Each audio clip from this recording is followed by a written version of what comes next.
Welcome to another episode of the CPG Guys podcast. Our co-hosts, Sri Rajagopalan and Peter V.S. Bond, explore how brands and retailers engage with consumers online, in-store, and everywhere in between. And now, here are Sri and Peter. Hello, everyone, and welcome to this episode of the CPG Guys podcast. I'm Sri, of course, one of the aforementioned CPG guys and your forever New York Giants fan. And today, Peter and I decided no baseball smack talk. Now relocated to Southern California. My co-host, of course, is PVSB, the VP of Partner Strategy and Dev at Fetch Rewards, a mobile loyalty platform. The one thing Peter and I completely agree on when it comes to sports is we're both Giants fans. How about that? So for the first time on this show, you will not hear a rivalry, and no debate on that one at all.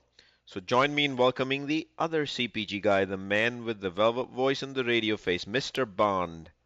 How are you today, sir? Sri, I'm doing great, and I'm just hoping the Giants are going to be out playing, the Chargers or the Rams, or I don't know what teams are still in LA. Are there football teams in LA? Maybe not. But anyhow, I'm excited about today. Great conversation, looking forward to. And as always, happy to be doing this with you. This is the best part of my week. I'm pretty sure it is yours as well. Thank you for trying to invent the new smack talk in football, Peter. I am a Giants fan from the Northeast, so the LA part just doesn't fly. You're the Dodgers fan. No smack talk. I was joining you in smack talking Los Angeles. Smacking down the team. Southwest jointly That's with right, me. How man. about that? That's right. And y'all now know on the show where this is going to head in terms of football. But thank you, Peter. But before we get to our guest, I want to remind our audience that all of our content, including our series on profitability, a women's leadership series where Peter and I were able to contribute $8,000 to the Susan J. Kamen Fund, and our Founders series can be found by visiting CPGGuys.com. If you aren't already following us on LinkedIn, simply go to the search bar on LinkedIn.com, hit CPG Guys in the search box, and when you'll see the blue plus button, aka follow, and you can simply do that. That way you'll get to see all of the content we're producing. Hey, Peter, is this a subscription platform? Nope. Everything we do, everything we produce, absolutely free. Absolutely, folks. So chime in, join the conversation, and be part of shaping the industry as we respond to the changing needs of our consumer. Peter and I have had the opportunity last year. We launched this podcast and over 125 episodes deep to work with brands, retailers, service providers. We've dived into data, analytics, insights, tech, devices, AI, even AI, and so much more. We're honored that our podcast attracts so many industry luminaries from notable brands, and today we're pleased to do the second part of a two-part series with WNS, a leading provider of artificial intelligence-led data and analytics services with a focus on sales, marketing, supply chain solutions for CPG and retail. Their analytics services enable client and professional services companies to develop a better understanding of their customers and business and provide insights-based decision support. What can be better than insights-based decision making? Please join Peter and me in welcoming to the podcast Sinan Gurman, SVP of Data and Analytics based in Dallas for WNS, and Vidyotham Reddi, Director of Market Intelligence and Analytics at Mars. Sinan and Vidyotham, how are you guys today? Doing good. Hi there. Hello, everyone. It's a pleasure to be here, and I'm very excited about our conversation today. Sinan, for the purpose of our multitasking and cross-functional audience, could you please first tell our audience where they can learn a little bit more about WNS and specifically what your team does at WNS? Of course. Thanks, Sri. You can find more about our data and analytics services at www.wns.com/winning-with-insights, or you can just simply type WNS Winning with Insights to Google. It will be the first organic link you will see. Or even better, if you like a personalized experience, you can also connect with me on LinkedIn and mention CPG Guys in your note, and I'll be more than happy to provide a personalized briefing based on your role, your category responsibility. And Sri, we talked quite a lot about what we do at WNS Data and Analytics Services in the previous episode. So, and the audience can refer to that for more details. But you like you mentioned in the intro, in summary, we are a full-service AI-led data, artificial intelligence-led data management, reporting, and advanced analytics agency serving the retail and CPG industries primarily across sales, marketing, and supply chain functions. Thank you for that, Sinan. And we, of course, will include site hyperlinks to everything you just mentioned in our episode digital liner notes. So, folks, y'all can catch that easily about WNS. With all of these popular topics you've referred to, data, analytics, AI, whatnot, right? Let's jump right into it because it's at CPG today in terms of decision making is right at the intersection of all of this. So my first question is actually going to go to Vidyotham. So Vidyotham, why don't we start with what are the critical success factors? Maybe give us some advice on do's and don'ts for developing a global data strategy to enhance everything that can be done with the application of advanced analytic methods. Yeah, absolutely. So first of all, I'm happy to be here. Really excited to be on the podcast today.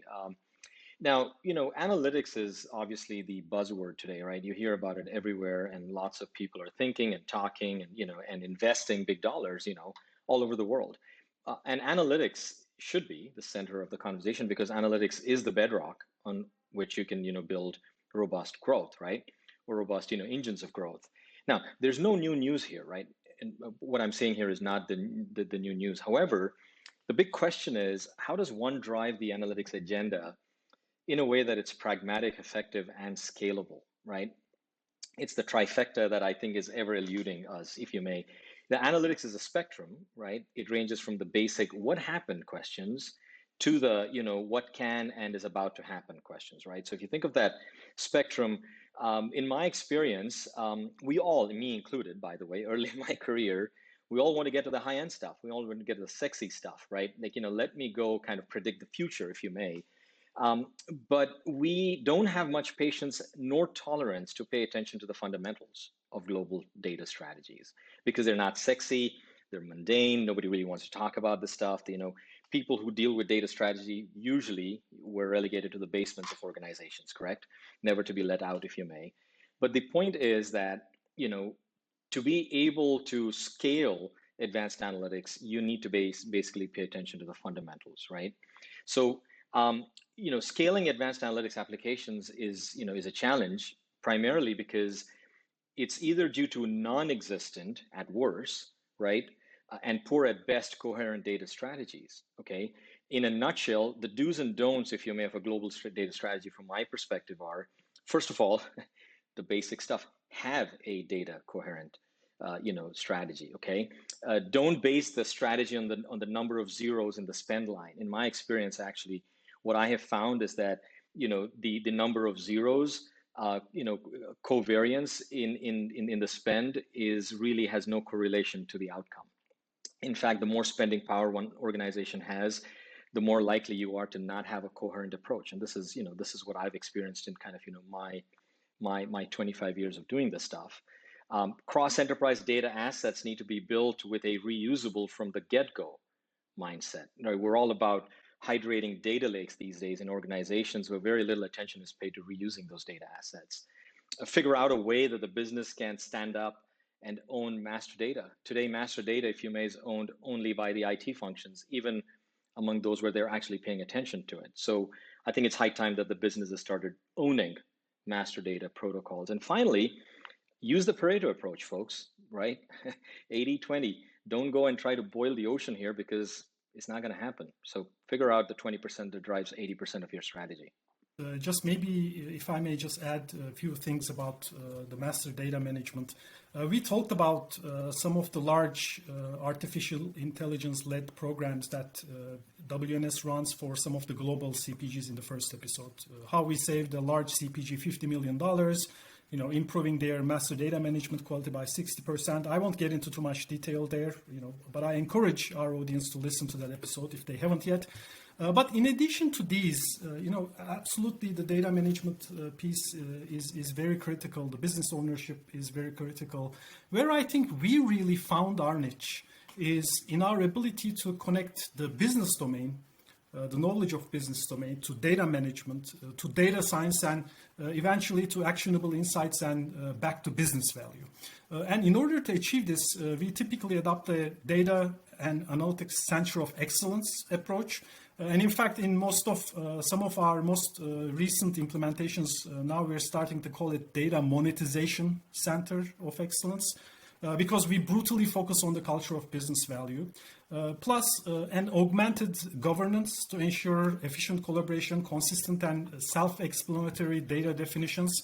And finally, the use of intelligent cloud, I think, also makes a big difference for long-term adoption and value generation in these programs.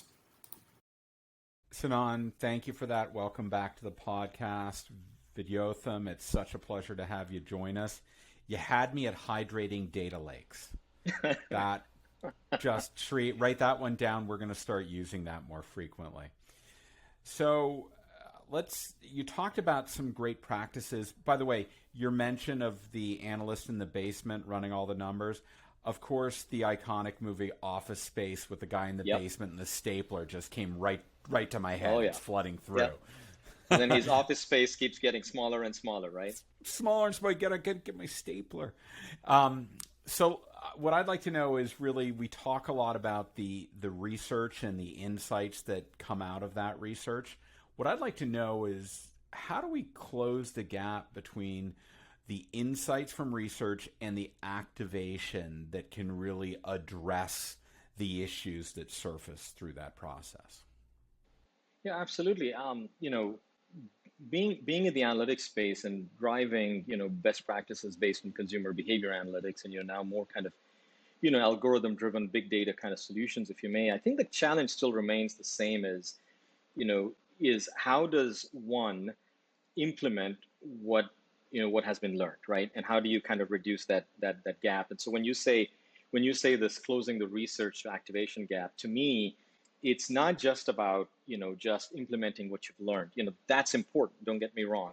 That's important, but it's also the virtuous cycle of learning, implementing quickly what you've learned, and then learning the effects of that pretty quickly, and then using that to close the loop back to the front end of it. You know what I mean? So it's that virtuous cycle. So to me, that to me is the whole equation, if you may, closing the research gap. So I just want to lay that context for how I think of that.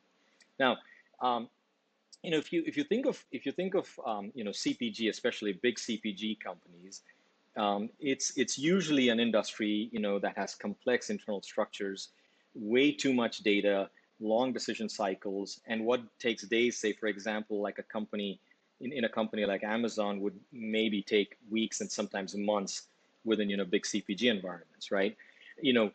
What we've done is we're trying to close that, and closing that research gap to me is we're trying some really cool experiments, if you may. So one of the things we've done is we've created a system in China where we're in 2-week learning cycles for media, impact, right? So we create formats of media, we throw it on a platform, and we expose it to enough people that we learn from it, and then we re-implement it on the front end.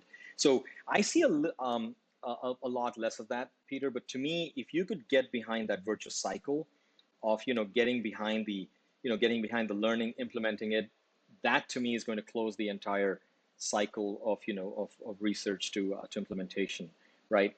Pricing is an example. For example, on the pricing piece, I found in my experience, a lot of time we find pricing insights and we give them to the business, and the business will say to us, well, I'm sorry, but I can't implement your findings for at least 3 months, because that's how much 12 weeks is my kind of to market implementation window. And there's pieces like that I think you can address. And I don't think it's so much the learnings themselves, it's the implementation and the learning from that that needs to be addressed. Yeah. And if I may also just add on top of that, guys, obviously, building our insights analytics within those business process cycles, extremely critical. And it may sound cliche, given how much we talk about personalization in this podcast in general, right? I mean, we spend so much time trying to understand the end consumers of our products and build meaningful relationships with them, which is great. And that's what we all should be doing. But we often fail to drink our own champagne when it comes down to the consumers of our data, analytics, and insights, I think. And let me take a minute and show how a personalized and scalable approach to the data analytics would work. In the not so distant past, I had the opportunity to work with Vidyotham and one of his business segment teams as they successfully launched a direct-to-consumer business, e-commerce business in China. They needed management dashboards and insights into their business performance, of course. So we quickly identified 4 key persona profiles. These are the chief financial officer, head of supply chain, head of direct to consumer, who is also responsible for marketing CRM with his own budget, by the way, and the head of operating partner, as they use a fulfillment partner during the early stages, and then they internalize the fulfillment after a while. So I had the opportunity to run a 3-week dashboard design sprint with this team in Shanghai. First, we started with capturing carefully framed and unconstrained business questions that were lingering in the minds of the management team, and separately for every one of them. We also understand their goals and objectives, and in parallel, we assessed data, the tool availability, and other dependencies, the constraints, if you will, and conducted a very practical value-based prioritization. We then turn these business questions into prioritized business questions into metrics, KPIs, visualizations for each persona, as well as a strategic view where different functions need to collaborate a little more effectively, right? And of course, I think the frequent reviews and feedback, even if it's for like 15 minutes a day, is absolutely critical for long-term adoption. I believe we ended up like a version 18 or 19 in a 3-week design sprint. And one other very effective tactic I found to maximize adoption is the use of real data instead of dummy data during these sessions. This way, we're able to conduct a real business discussion instead of a theoretical technical requirements gathering discussion. We then visualize what we can today and lay out a data and analytics capability development roadmap for the missing gap. And also important to highlight this whole prioritization and road mapping exercise is an ongoing process in line with ever-changing business requirements. Thank you for that, Sinan, for chiming right in.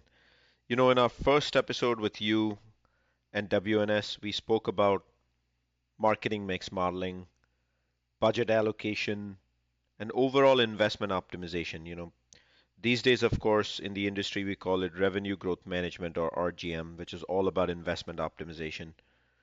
So Vidyotham, what's your perspective on RGM and investment optimization, and how can CPGs make better investments through being informed by data and analytics along these areas? Yeah, so Shri, I would say that, you know, my general theme on this, or my general learning from this, is that the math to evaluate how effective spending on growth levers needs to be done or implemented has not changed, right? It's not changed for the better part of 80 years. You know, so there's no reason to invent any new methods or any new mathematics, or even more importantly, like I call it, no need for inventing new wheels here, right? However, the opportunity to me is how these methods are leveraged. Typically, broadly, in my experience, the application of these optimization methods, if you may, are seldom leveraged to drive long-term strategic decisions on how to allocate spend, right? They're usually utilized, you know, for short-term decision making, and there's a real reason for this. The real reason for this is that all measurement tools out there are primarily focused on evaluating short-term spend, right? So you look at your short-term implementations, you evaluate them, and then you use those as a proxy for long-term, you know, spending decisions. And I think that that's an opportunity for us as an industry, as an application, as a method to change. So what we're trying to do is we're trying to change the discussion within Mars, and you know, and that's the work that my team is doing. And by the way, we're working with Sinan and WNS and Sinan's A team of analysts to take the long view on the topic, right? So we recently created a measurement framework, and we're kind of in cycle 3 of doing this for one of our key segments and markets, right?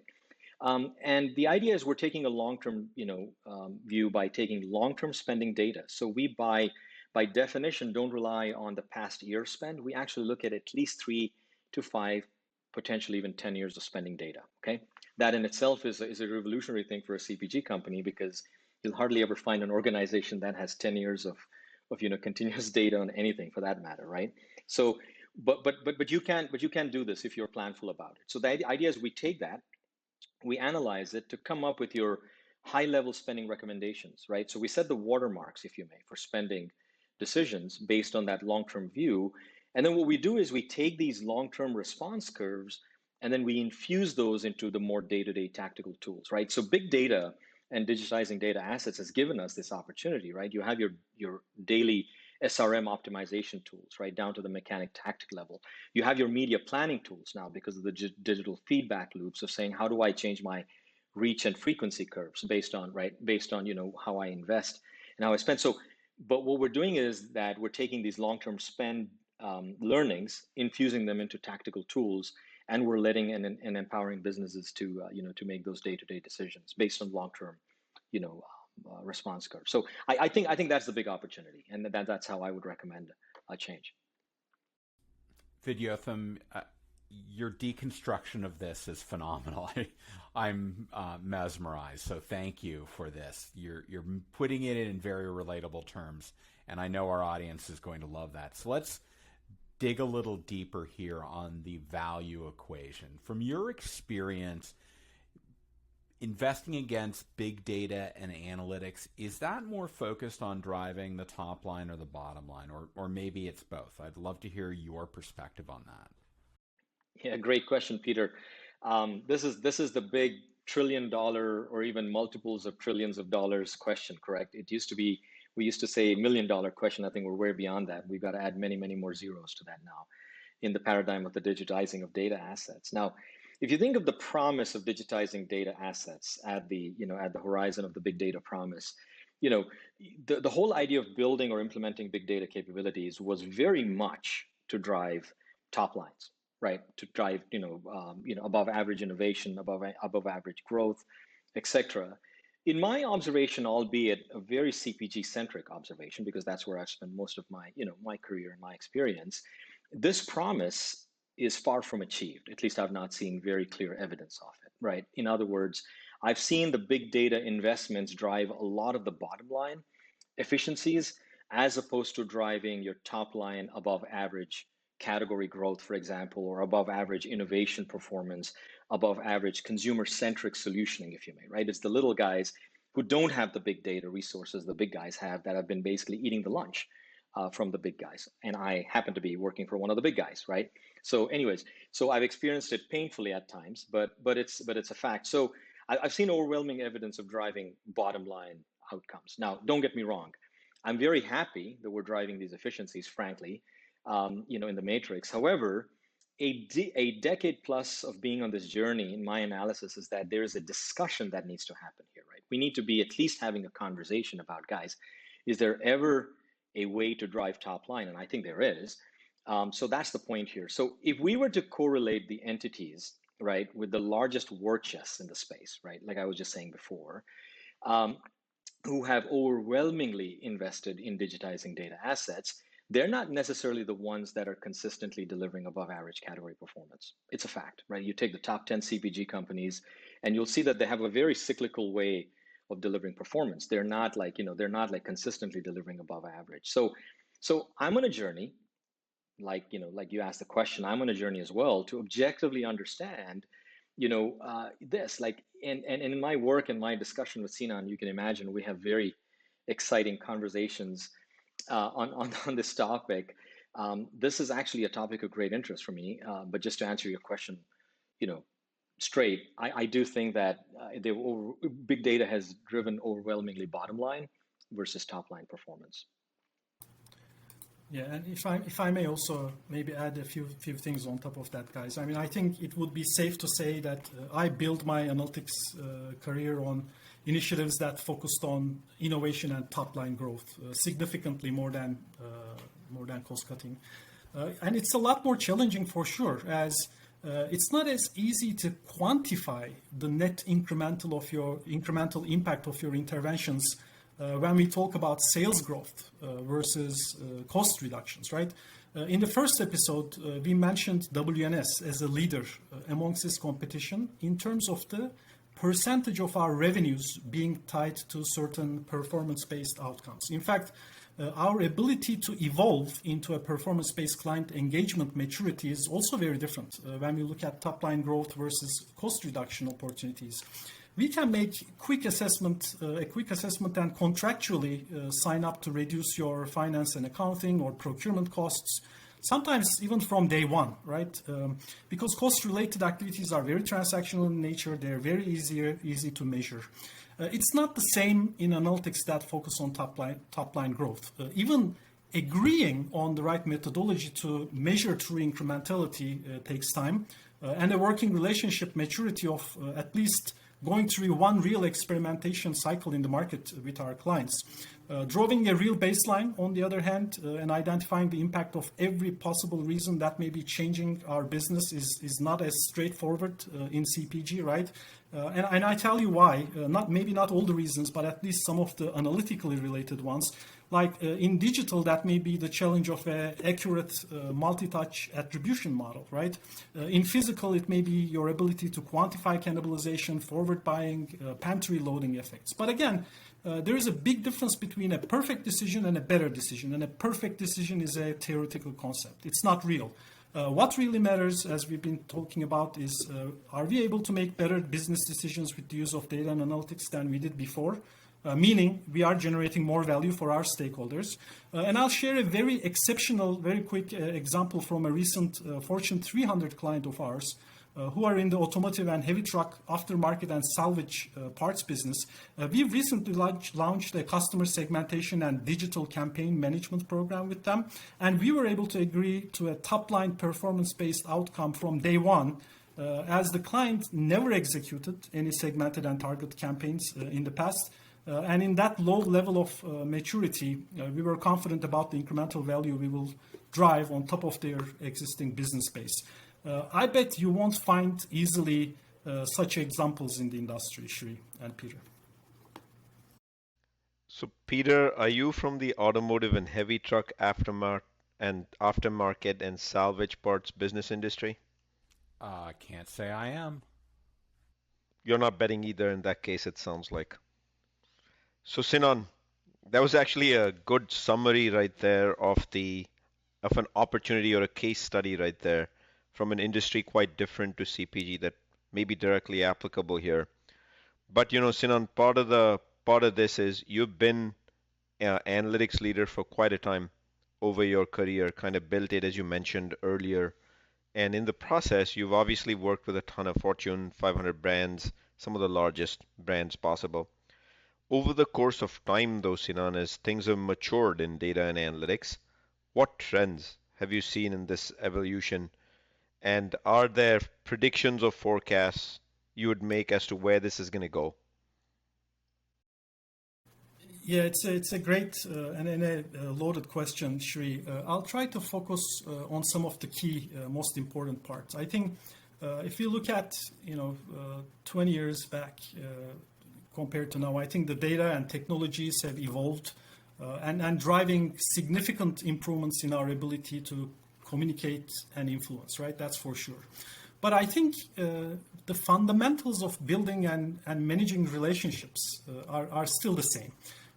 About 20 years ago, when I started my analytics career, most big CPG, they were in the initial stages of evolving from shipment-based data and analytics to syndicated point of sale, right? The data that we were buying for Nielsen and IRI at the time.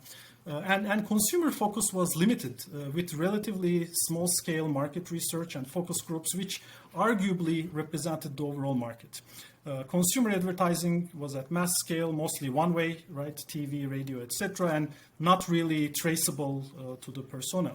Then big CPGs started building direct retail feed point-of-sale databases, which with access to store-level granularity. I think that changed quite a bit. They started coupling these with geospatial data sources, which we talked about in the previous episode, and this enabled better localization capabilities, right? Local assortment, local pricing, promotion tactics, etc. Now, fast forward to today, with the accelerated adoption to ever fast-changing digital world. It's the age of channel explosion. It's collecting personally identifiable information and turning this information into meaningful communications and relationships with consumers. Now, when we say personally identifiable information, it has added the fourth dimension to the vast amount of data that CPG need to manage to keep ahead of competition. historically, CPG is used to managing product dimension, market dimension, and also the time dimension, right? It's not an additional data source. It's the fourth dimension, the personal identifiable information. And variance in local regulations make management of this type of information very complex. But imagine all these data sources I mentioned earlier integrated together along with internal data sources. Maybe not so much fun for many to do, but a very exceptionally valuable asset for any CPG company today. I don't think many have cracked the code on this yet. Vidyotham and I did a few of these together in our careers in the day. And some of those databases are still up and running, fueling various reporting analytics, insight generation capabilities. I would definitely love to see more successful examples, including the PII dimension in the CPG industry. And of course, not to mention, we're already helping various CPG and retailers with the same, and looking forward to do more in the future. You know, Shri, this first-party PII data thing sounds really interesting. I got to dig into more of this. This sounds like it could be the future. Just a little joke from people know my background. In any event, the data analytics and loyalty CPG guys spoken of. So, Vidyotham, terms like PIM, Product Information Manager, DAM, Data Asset Manager, that's kind of like the sexy talk of our industry right now. That's where everybody wants to play. But let's kind of get down to the meat and potatoes of the business, right? I want to understand about the value of pricing. You know, how does that work in the CPG world today that seems to be more about, you know, everyone's gravitating towards customer experience? Now, how effectively do you think price is still being used as a strategic lever in the industry? Peter, thanks for the question.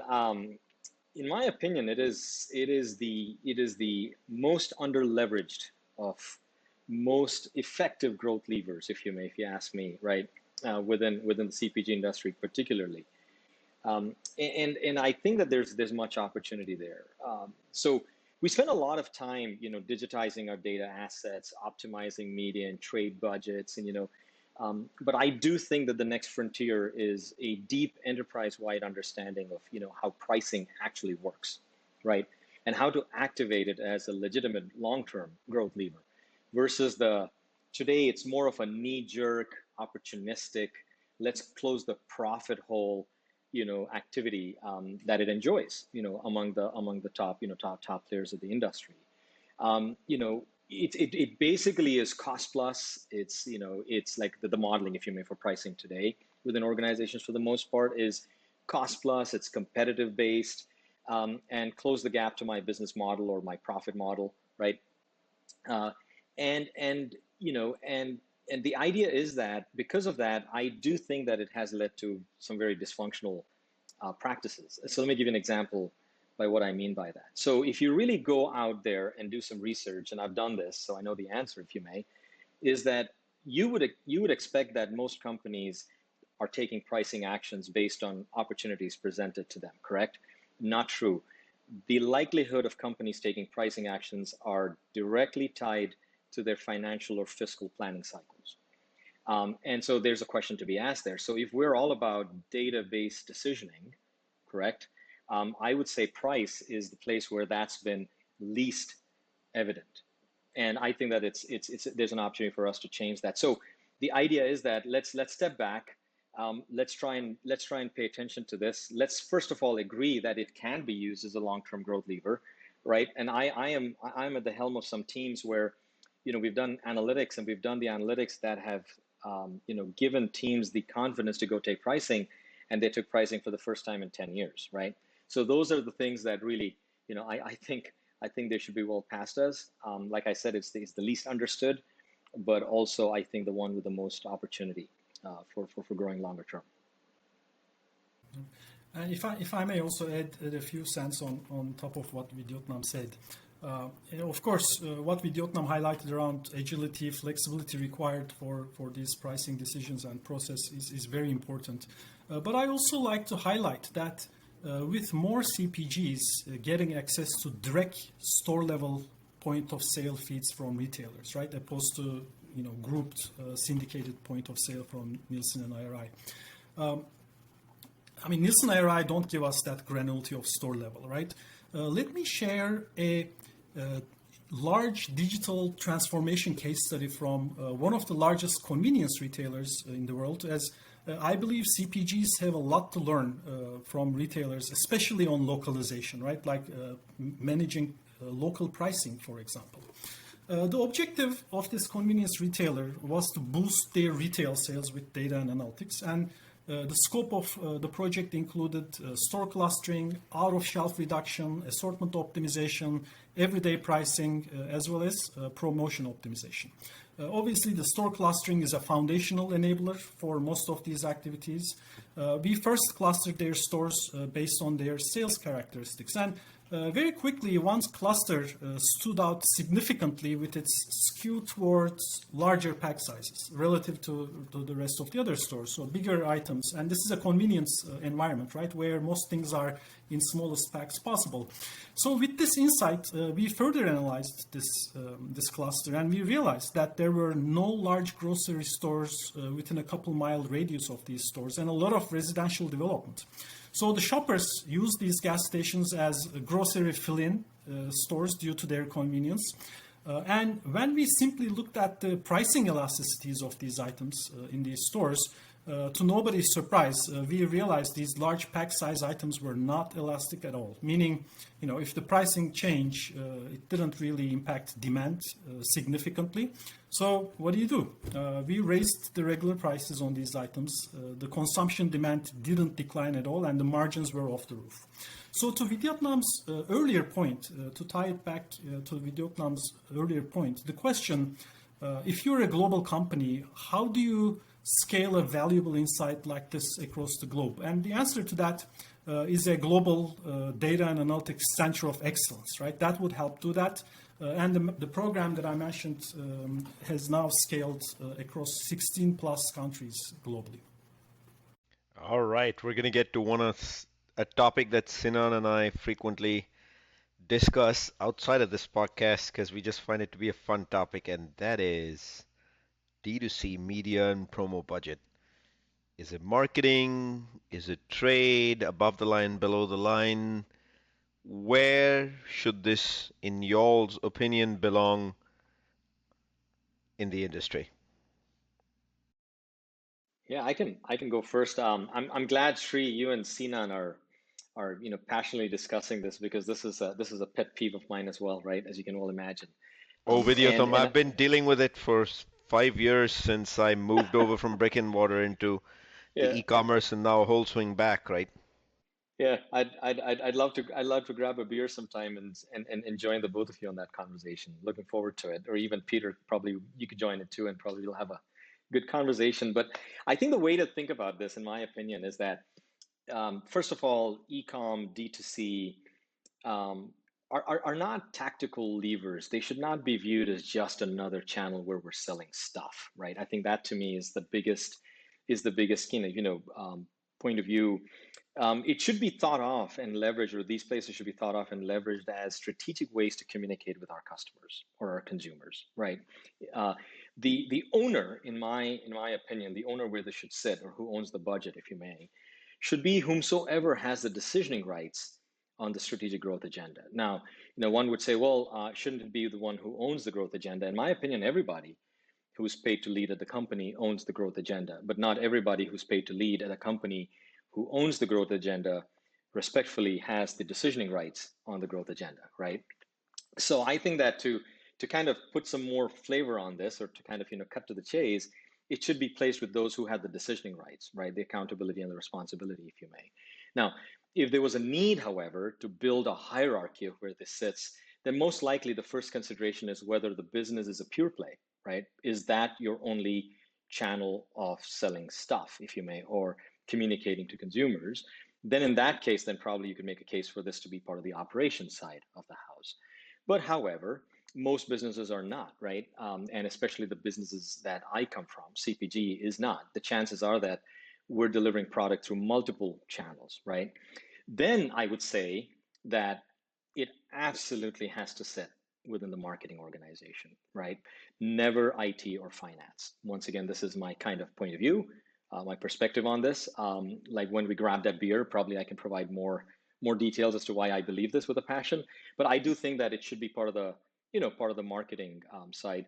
I see a lot more movement to place this responsibility within the IT side of the organization, and that's because technology typically is the backbone of how you service these consumers who are in this channel, right, or interface.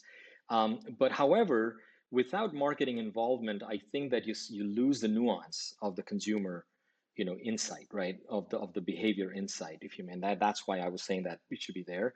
Now, however, the other thing is that the huge broad side, in a world that is more and more consumer centric, is when you place it within the IT organization. So anyways, long story short, in my mind, it should be with marketing. And finally, I think the key question should be, how do we grow? And then everything else that follows should be really structured around that. So place it where you need to place it, but place it in a place where it makes the business grow. Yeah, Shri, I won't take much on this one. I agree with Vidyotham, but one thing I think is most important is, especially in a large CPG environment, I think it has to be a separate P&L, right? And it needs a very entrepreneurial leader who can work around various silos and get away with new ways of working. Shri, I mean, given your vast experience in this area, I'm really, really curious to hear your perspectives. So this is actually pretty straightforward. First, let's hit up the budget piece of this, what you really alluded to, Vidyotham, which is more along the media and things of that nature. It's called marketing mix for a reason, right? So it's fairly straightforward where the budget should belong. I mean, it's the word marketing is already in there, so there's nothing to debate. I tell people this world of digital is a lot more marketing than it is selling at the end of the day. And, partnerships with retailers in terms of search, in terms of banner ads, and all the ecosystem conquesting things that lie on the website largely is driving brand awareness. It's no different than other parts of the media mix, which is largely brand awareness. It just so happens on the digital journey that you get full funnel activation.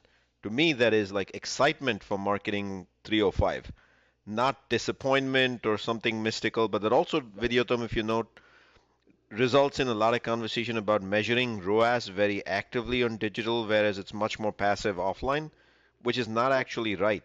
Like the measurements need to be apples and oranges. Everything spent digitally influences the in-store business model the same way as any other marketing campaign does.